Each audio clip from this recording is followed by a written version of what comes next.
ശ്രീമച്ചാരുമായൂരവിഞ്ചവിലസരജ്ഞാപദം സ്വച്ചലം ലോലാമ്പാളി മനോഹരാള വിലസത വാലയെന്ന് വാലക്കുരി നീലാർണോന സമാന കാതിരുചിരാ ലോലേക്ഷണാക്ഷിദ്ധയം വാഗിജണ്ട നിവാസ ഭൂതമതിരിക്കുക. അപ്പം ഇദ്ദേഹം കുട്ടിച്ചാത്തൻ ഉപാസകനാണ്. അപ്പം അദ്ദേഹം ഇതിനെക്കുറിച്ച് കൂടുതൽ ആധികാരികമായിട്ട് അദ്ദേഹത്തിന് ഒത്തിരി കാര്യങ്ങൾ പറയാനുണ്ട്. അപ്പം അതൊന്ന് പ്രേക്ഷകരിൽ എത്തിക്കുന്നതിന് വേണ്ടിയിട്ടാണ് ഞങ്ങളിപ്പോൾ വന്നിരിക്കുന്നത്. അപ്പൊ നമുക്ക് തുടങ്ങാം അല്ലേ?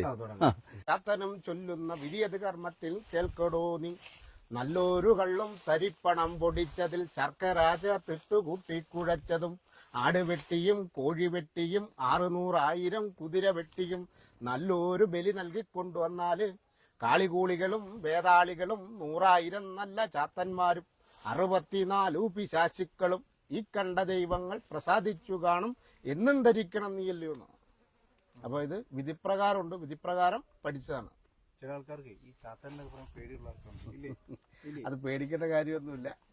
എല്ലാരെയും ഭ്രമിപ്പിക്കുന്നതിന് വേണ്ടി കുട്ടിയായിട്ട് സഞ്ചരിക്കുന്നതല്ലേ. അല്ല, ചില ആൾക്കാർ കുഞ്ഞുങ്ങളുടെ അടുത്തൊക്കെ പണ്ട് പറയാറുണ്ട് വഴി കൂടെ പോയി ചാത്തൻ കേട്ടിട്ടുണ്ട് കുഞ്ഞുനാളിലൊക്കെ. അപ്പം കുട്ടിച്ചാത്തൻ എല്ലാവരുടെ അടുത്തേക്ക് അടുത്ത് വരും. കുട്ടികളെ പോലെ വാത്സല്യത്തോടുകൂടെ എല്ലാവരുടെ അടുത്തേക്ക് അടുത്ത് വരുന്ന ഒരു മൂർത്തിയിൽപ്പെട്ടതാണ് കുട്ടിച്ചാത്തൻ. അതെ. വിളിച്ചാൽ വിളിപ്പുറത്താണോ? വിളിച്ചാൽ വിളിപ്പുറത്ത് എന്ന് പറഞ്ഞാൽ നമ്മൾ എപ്പോൾ വിളിച്ചാലും ഒന്നും വരുത്തില്ല. അതെന്ന് പറഞ്ഞു കഴിഞ്ഞാൽ വിളിച്ചാൽ വിളിപ്പുറത്ത് ഉണ്ടാകാൻ വേണ്ടിയാണ് നമ്മൾ ജപിക്കുന്നത്. പല പ്രാവശ്യം ജപിച്ച് സിദ്ധി വരുത്തി നമ്മളുമായിട്ടൊന്ന് ഇണങ്ങണം.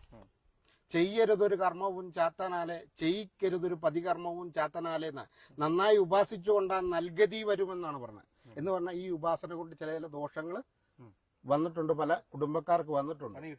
പണി കിട്ടും. അതുകൊണ്ടാണ് ചെയ്യരുതൊരു കർമ്മവും ചാത്തനാലെ ചെയ്യിക്കരുതൊരു പതികർമ്മവും ചാത്തനാലെ എന്ന്. നന്നായി ഉപാസിച്ചാൽ മാത്രം മതി നമ്മുടെ കാര്യങ്ങളൊക്കെ അറിഞ്ഞു കേട്ട് ചെയ്ത് നമുക്ക് തരുമെന്നാണ് പറയുന്നത്. ചില സിനിമയിലൊക്കെ കണ്ട പോലെ ചാത്തനെ വെച്ച് നിധിയെടുക്കാൻ ശ്രമിക്കുന്നു.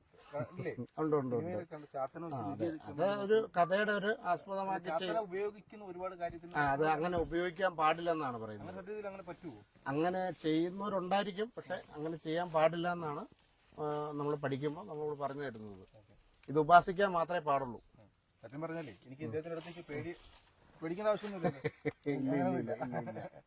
ഈ ചാത്തനെ ആരാധിക്കുന്നവർ ഇതിനു മുന്നേ നമ്മൾ ഒരുപാട് മൂർത്തികളെ ആരാധിക്കുന്ന ഒരു വീഡിയോ ഒക്കെ ഇതിനകത്ത് പേടിയൊന്നുമില്ല.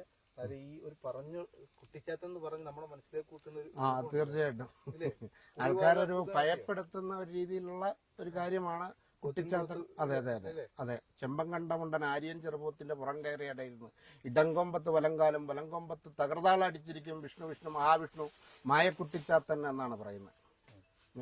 അത് ഉപാസനയാണ്. ഉപാസിക്കുമ്പോൾ ചൊല്ലി വിളിക്കുന്നതാണ്. ചാത്തനായി മാറുമ്പോൾ ഈ ഉള്ള രൂപമല്ലായിരിക്കും.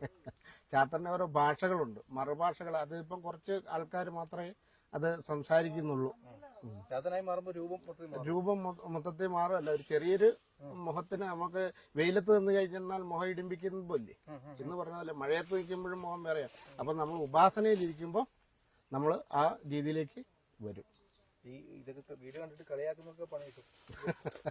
അല്ല, വേറൊരു കാര്യമുണ്ട്. ലോകത്തിലെ എല്ലാത്തിനും ഒരു നെഗറ്റീവ് ഉണ്ടാവും.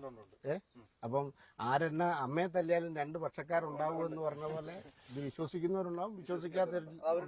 അത് തന്നെ, അത് അവർക്ക് വിട്ടുകൊടുക്കുക, അത്രേ ഉള്ളൂ. എന്നാലും ചില ആൾക്കാരെ ഇപ്പൊ കൈകാര്യം ചെയ്ത് കളയാമെന്നൊക്കെ ചിന്തിക്കുന്നവർക്ക് ചാത്തനെ തൊട്ടാൽ അങ്ങനെ പണി കിട്ടിയിട്ടുണ്ടോ? ചാത്തനെ തൊട്ട് പണി കിട്ടിയതുണ്ട്. ചാത്തനെ തൊട്ടാൽ പണി കിട്ടും. കമന്റ് കിട്ടും.